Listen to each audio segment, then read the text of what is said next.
हम इस दुनिया में पैसे कमाने आए हैं या भगवान की भक्ति करने। तो नॉर्मल सी आजकल जो चल रहा है वो यही चल रहा है कि हमारी ज़िंदगी केवल पैसों पे टिकी है, कि लाइफ में पैसे हैं तो सब कुछ है, अगर पैसे नहीं है तो कुछ नहीं है। दुख सुख हर किसी की लाइफ में आते हैं, चाहे वो पैसे वाला हो या फिर कोई गरीब हो।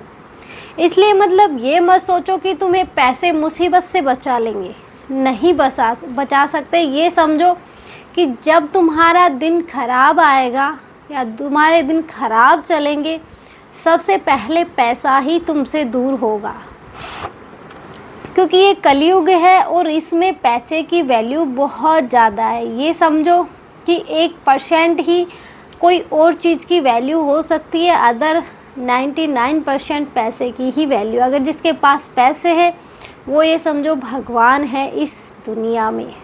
लेकिन हम ये सोचते, लेकिन हम ऐसे नहीं करना चाहिए। देखा जाए तो हमारा ये शरीर हमें पैसे कमाने के लिए थोड़ी भेजा है भगवान ने कि जाओ पैसे कमाओ। वहाँ क्या लेके आए थे तुम? खाली हाथ आए थे ना, कपड़े तक नहीं थे शरीर पे। तो क्या तुम मतलब लेके जाओगे तब भी ऐसे ही जाओगे कि लेके कुछ नहीं आए और लेके भी कुछ नहीं जाने वाले।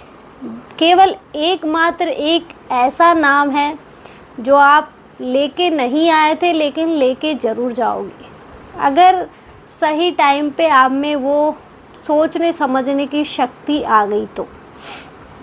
एक नाम लेने से हमारी ज़िंदगी बदल जाती है। यूँ कहें कि अगर हमने पूरी ज़िंदगी भगवान को नहीं माना और अंत टाइम में एक बार ईश्वर का नाम ले लिया कि प्रभु पूरी ज़िंदगी मैंने आपको नहीं माना, नाम तक नहीं लिया आपका, अंत टाइम में आपका नाम ले रहा हूँ, तो आप प्रभु के धाम जाओगे, आप नरक से बच जाओगे। लेकिन आजकल हम कर ही क्या रहे हैं? भगवान तो होते ही नहीं है, ये हमारे मन की धारणा है। जब भी हमारे साथ कोई गलत होता है ना, तो सबसे पहले दोष हम भगवान को देते हैं। क्यों? भगवान ने तो कोई कर्म किया ही नहीं है हमारे साथ, हमने ही करे जो करे, फिर हम दोष भगवान को क्यों देते? इसलिए मतलब ये मत सोचो कि तुम मतलब इस दुनिया में आए हो तो पैसे के पीछे भागो। पैसे के अलावा भी ज़िंदगी है। सुदामा, आज कौन नहीं जानता सुदामा को, कि वो भगवान श्री कृष्ण के परम मित्र थे। उन्हें पता था कि भगवान श्री कृष्ण नारायण है, लेकिन उन्होंने मतलब कभी मतलब वो नहीं किया कि मेरा मित्र है तो मैं हक से जाके मांग लूँ। भगवान है वो, मेरे आराध्य है वो, कैसे मांग लूँ मैं जाके? मित्र से मांगूंगा तो ऐसा है कि मित्र से मांगने जा रहा हूँ तो मित्र को भी कुछ देना पड़ेगा कभी। लेकिन अगर भगवान के पास जाऊँगा तो भगवान को मैं दूँ, ऐसा मेरे में सामर्थ्य नहीं है। आज हम करते क्या है, थोड़ी सी मतलब दान धर्म कर देते। ओ मैंने उस गौशाला में दान धर्म किए थे, मैंने वहाँ वृद्ध आश्रम में इतना दान दिया था, तो क्या कर रहे हो?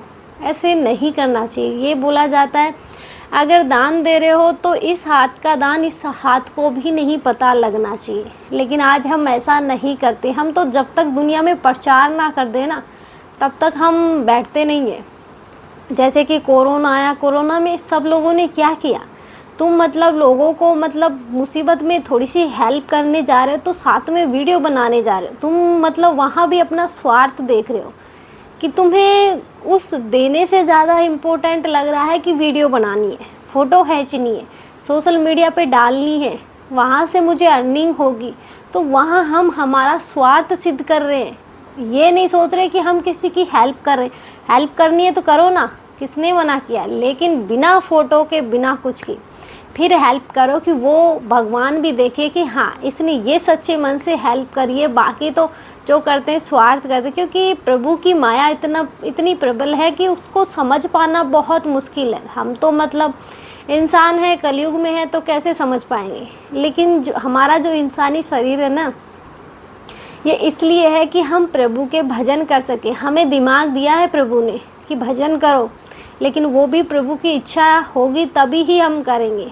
देखा जाए तो हमारे ये समझो कि हमें कोई इतनी सी भी नेगेटिव चीज़ बोल देना तो हम उसी के में सोचने लग जाते हैं। हमें नेगेटिव चीज़ें हजम नहीं होती।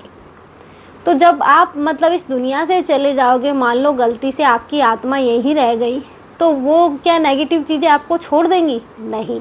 आप अभी मतलब ये मान लो कि आप भक्ति कर रहे हो, लेकिन वो होता है ना स्वार्थ। यहाँ हम भक्ति करें, मान लो भक्ति का हमें फल भी मिला, हम मतलब कोई और योनि में आ गए, मतलब हमारी आत्मा भी मुक्त नहीं हुई, इसी दुनिया में घूम रहे हैं कि मैं अपनों के पास रहूँगा, अपनों को छोड़ के नहीं जाऊँगा, तो ऐसे होता है। उसमें भी होता क्या है कि जैसे ही आप कुछ टाइम उस दुनिया में रहोगे ना, तो आप जो नेगेटिव चीज़ें हैं ना, जो लोगों को मतलब सताती हैं, उन्हें मतलब यातनाएं देती हैं, उनमें शामिल हो जाओगे, क्योंकि आप ज़्यादा टाइम भी वहाँ सेफ नहीं रह सकते। इसलिए कोशिश करो कि आप प्रभु के भजन करो, लेकिन ये इतनी आसानी से संभव नहीं है, क्योंकि प्रभु की माया है, इसे कोई नहीं समझ पाया। इसे तो मतलब ब्रह्मा जी भी नहीं समझ पाए थे, तो आप और मैं क्या समझ सकते हैं। इसलिए मतलब एक जो नाम है वो है श्री हरि का, जो हमारे साथ जाएगा। बाकी हम खाली हाथ ही आए हैं, खाली हाथ ही जाएंगे, ये कहावत एकदम सही है, इसमें कोई दो राय नहीं है। आपको भी पता है, मुझे भी पता है। इसलिए जो करो अच्छा करो बस, और प्रभु का नाम लो। एक हरि नाम ऐसा है जो आपको इस दुनिया में भी काम आएगा, और यहाँ से चले जाओगे तो उस दुनिया में भी काम आएगा। आज के लिए इतना ही। जय श्री राम। मिलते हैं नेक्स्ट वीडियो में।